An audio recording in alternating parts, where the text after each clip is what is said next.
Dans cette vidéo, on va parler d'éducation avec Rencontrons-nous. On va commencer des questions avec André, médiateur scolaire. André, tu peux me présenter ton métier? Oui, j'ai commencé à travailler en tant que médiateur scolaire en 2020.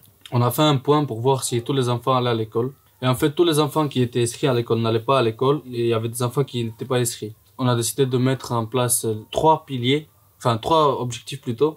C'est aller, rester et réussir à l'école. Dans l'aller à l'école, c'est tout ce qui est inscription scolaire, transport, la cantine. Et puis, réussir, c'est tous les projets qu'on met en place avec les écoles, les liens qu'on tisse avec les familles et l'école.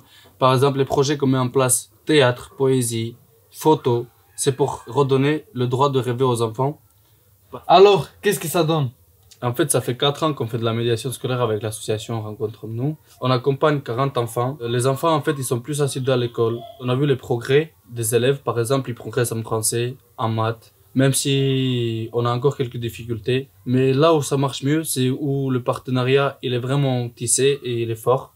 C'est tous les projets qu'on a mis en place, tous les parcours. Pourquoi c'est important d'être médiateur scolaire? Pour moi, c'est important, en fait, d'être médiateur scolaire parce qu'en fait, je veux montrer aux enfants qu'ils peuvent faire un autre métier que leurs parents. Par exemple, moi, je me voyais avant agent d'entretien ou sécurité. Alors que non, en fait, on a plus de possibilités. On peut faire ce qu'on veut, ce qu'on a vraiment envie et pas de suivre nos parents. Parce qu'on a plus de possibilités et plus de champs. Et en fait, mon message, c'est que on peut réussir à réaliser nos rêves. Alors, juste on donne la parole à Figo, qui est à 3e à collège, Clément 6h. Comment ça va à l'école pour toi? Pour moi, c'est bien à l'école. C'est mieux maintenant parce que je suis en 3e. Parce qu'on a fait plein d'activités avec l'association. On a fait de boxe. J'ai fait mes stages dans l'association. Est-ce qu'avant tu allais tous les jours à l'école? Pas trop. Est-ce que tu sais que l'association il fait pour vous? L'association est fait pour nous, pour les enfants, pour les aider à écrire, à lire, à parler français, à accompagner les enfants, par exemple, à les ramener à l'école. Maintenant, on va écouter à l'école élémentaire et littrée avec Véronique, directrice Chloé, et Estelle, les professeurs. Vous pouvez vous présenter? Moi, je suis directrice de l'école élémentaire Littré. C'est une école de 9 classes à Saint-Martin-du-Touche. C'est une école classée REP, en réseau d'éducation prioritaire. L'association est à l'école, c'est une longue histoire. Oui, moi, je suis directrice depuis 6 ans.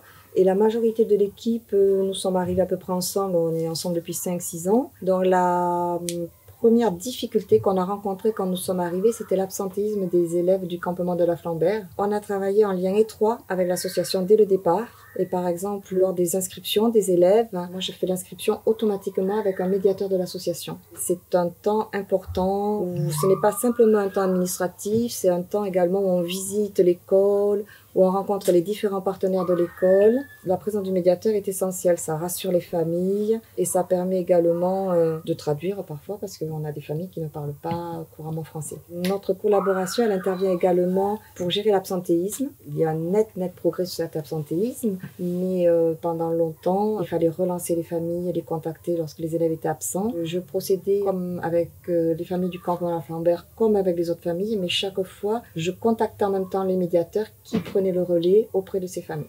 On organise également de nombreuses équipes éducatives pour réfléchir en partenariat avec les familles aux aides qui peuvent être apportées aux élèves et à leur orientation. Et là également, on travaille avec les médiateurs de Rencontrons-nous afin que l'échange avec ces familles soit facilité. Tout ce partenariat a permis petit à petit d'accueillir les élèves de manière beaucoup plus sereine et de leur donner envie de venir à l'école et de rester à l'école. Oui, alors au niveau des classes, moi, donc ça fait 9 ans que je suis dans cette école et j'ai réellement vu un changement positif du rapport des élèves du camp avec l'école depuis 5 ans, depuis qu'il y a ce partenariat avec Rencontrons-nous. Déjà, les élèves en classe sont plus assidus. Le mercredi matin, ils ne viennent pas encore, mais tous les autres jours, ils sont là. Ça leur permet vraiment de faire partie du groupe classe, de suivre les projets, les sorties extrascolaires. Ça permet aussi aux enseignants de travailler avec eux plus spécifiquement pour des enfants, par exemple, qui ne seraient pas allés à l'école maternelle, qui ont pris du retard, d'avoir aussi des objectifs précis, une progression qu'on peut suivre avec eux. En tout cas, dans les classes, on voit vraiment des enfants qui sont motivés, qui ont vraiment un statut d'élève, qui font partie d'un groupe, qui travaillent avec les autres. Et ça, vraiment, ça se ressent dans les classes. Et moi, je le vois depuis 5 ans, une grosse évolution. Ils sont contents d'être là, d'apprendre à lire, à écrire, à compter. Il y en a qui font des réels progrès. Et on travaille du coup dans les classes beaucoup avec les médiateurs scolaires, et ça notamment autour de projets phares qu'on a développés il y a 4 ans avec et des médiateurs scolaires et Léa aussi, pour travailler autour du théâtre et de la poésie. Donc on a travaillé d'abord à créer des poésies pour lutter contre le racisme, et on a travaillé ensuite à faire des petits jeux théâtraux où vous veniez en classe pour apprendre aux enfants à mettre en voix leurs poèmes. Et c'est un projet qui prend différentes formes selon les années. La première année, les médiateurs, vous veniez en classe et vous présentiez des poésies de Tsigane aux enfants qu'ils apprenaient. Et là, cette année, à la fin de toute cette écriture de la poésie puis du travail théâtral, on va faire une représentation des élèves, et il y aura aussi la représentation de votre spectacle pour tous les élèves et les parents de l'école. Une dernière question. Est-ce que c'est important de travailler avec médiateur père? Je pense que c'est même essentiel à plusieurs niveaux. C'est deux mondes qui ne se connaissent pas. Moi, avant d'arriver à l'école lettrée, les Roms du campement d'Arflambert, c'est une communauté que je connaissais mal. Et je pense que eux, l'école, c'est un lieu qu'ils ne connaissent pas bien. Et donc vous nous faites ce pont entre l'école et le campement. Le fait d'être issu du campement, ça rassure les familles, vous parlez leur langue, et lorsque les familles s'aperçoivent que nous avons un lien avec vous, ils se disent que ce lien est possible. Vous ouvrez les portes. Le fait qu'on vienne pour le projet. Et bien là aussi, ça a été très important pour les enfants. Vous apportez une grande fierté d'être là. Et tout le monde apprécie beaucoup, beaucoup votre venue, et vous apportez comme une popularité pour tous les enfants. Ils sont super heureux de vous voir venir, et tous les enfants de l'école.